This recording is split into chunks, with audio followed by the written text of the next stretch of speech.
pamene ulipo ndikufuna kuti ungopemphera Mulungu akupase ndithu chisomo cha pemphero, ulandire chisomo cha pemphero, kuti pamene wakhala uzingolakalaka zopemphera, pamene ukuyenda uzingoganiza za pemphero, akuti pamene ukupemphera ndiye kuti ukhala ndi kuthekera kogonjetsa mayesero.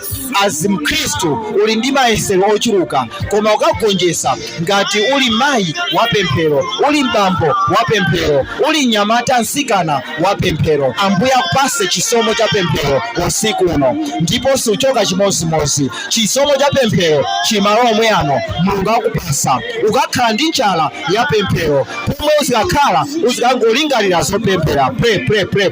Pray. Chisomo cha pemphero pamoyo wako, chisomo cha pemphero pamoyo wako, muzina la Yesu Kristo, muzina la Yesu Kristo. Mulungu akupase chisomo cha pemphero, monga mene Elijah amapemphera. Akuti Elijah akamapemphera zinthu zimachitika. Akuti Elijah anayankhula, akuti mvula isagwe kwa zaka 7, ndipo mvula sinagwe. Chifukwa chani? Elijah anali munthu wa pemphero, zomwe ayankhula zimachitika. Nawenso ukakhala munthu wa pemphero uzilengeza zinthu zizichitika. Ukangozuka uzingoyankhula kuti lero ndidya. Chifukwa chani? Pemphero lako lizitumiza angelo na kubweresera chakudya. Pamene pali vuto uzingoyankhula zili bwino, ndipo angelo azikubweresera chimene wayankhula. Haleluya. Pemphera. Chisomo cha pemphero moyo wako, chisomo cha pemphero moyo wako, muzina la Yesu Kristo. Suchoka malo ano chimozimozi. Timagonjetsa mayesero ndi pemphero. Pemphero sitimapemphera kuti tilandire china chake kwa Mulungu chokhayi. Ambiri mwa ife timapemphera ngati tufuna china chake kwa Mulungu, ngati tufuna kudya kwa Mulungu, ngati tufuna business, ngati tufuna ntchito, ndi pamene timapemphera. Koma Ambuye akutiphunzitsa, akuti tiyenera kupemphera kuti tipewe tchimo, tiyenera kupemphera kuti tikagonjetse mayesero akamabwera pa moyo wathu. Haleluya. Sitimangopemphera kuti ifeyo tikalandire kwa Mulungu, koma kuti pempheronso lili ndi ntchito yake, lili ndi kufunikira kwake. Ukapemphera kuti weyo ukapewe mayesero kapena ukagonjetse mayesero akamabwera. Pamene uli ndi Ambuye Yesu mumtima mwako, mayesero ndi pamene amabweranso ochuluka. Ambuye Yesu amaziwa kuti kumene akupitako kuli mayesero ochuluka, koma nawonso amaziwa kuti pemphero ndi lomwe lingatani lingagonjetse. Nafenso poti tili ndi Ambuye Yesu tiziwe kuti kumene tikupitako tikayesedwa, poti tili ndi Ambuye Yesu pomwe tikayendepo tikayesedwa. Koma kuti pemphero likupangisa kuti ukagonjetse mayesero. Ndofuna kuti ukapemphere kuti Ambuye ndipaseni mzimu wa pemphero, Ambuye ndipaseni kuthekera kuti ndikhale munthu wa pemphero, ndikhale munthu opemphera. Tiyeni tikazindikire kuti tiyena kuyankhula pamene tiyena kuyankhula, pena tizingokhala chete. Ndipaseni mtima ozigwira, tisayankhule monjeza, ndiyankhule pofunika kuyankhula. Pemphera. Akupasa Ambuye Yesu, akukwanisira Ambuye Yesu. Sipena paliponse poyankhulayi. Akuti usaononge banja lako ndi pakamwa, usaononge banja lako ndi lilime. Mateyo chapter 26 verse ya 15. Mateyo chapter 26 verse ya 15.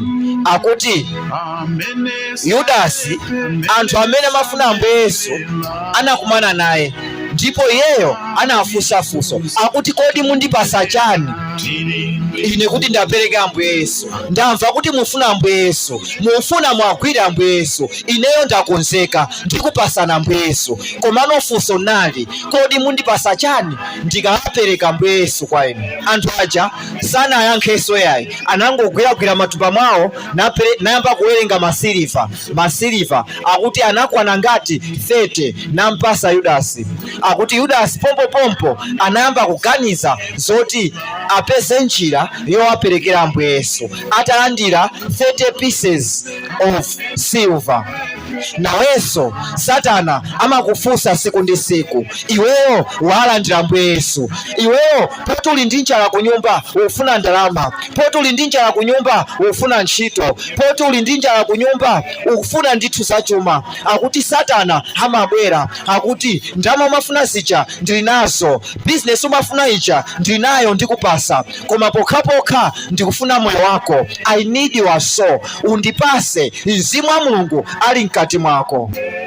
Ambiri mwa ife timapereka ndithu Mzimu wa Mulungu chifukwa cha ntchito. Timalolera ndithu kugona ndi abwana cholinga atipase ntchito. Timalolera ndithu kugona ndi aphunzitsi skulu cholinga atikhozese mayeso. Timalolera ndithu kupeza ndithu chibwezi cholinga ifeyo tizikhala ndi ndalama yopitira ku saluni. Akuti kumeneko zikungofanana ndi Yudasi amene anapereka Ambuye Yesu chifukwa cha 30 pieces of silver. Nawenso ukuwapereka Ambuye Yesu, ukupereka moyo wako chifukwa chokonda ndalama, upereka Ambuye Yesu chifukwa chokonda zinthu za paziko lapasi.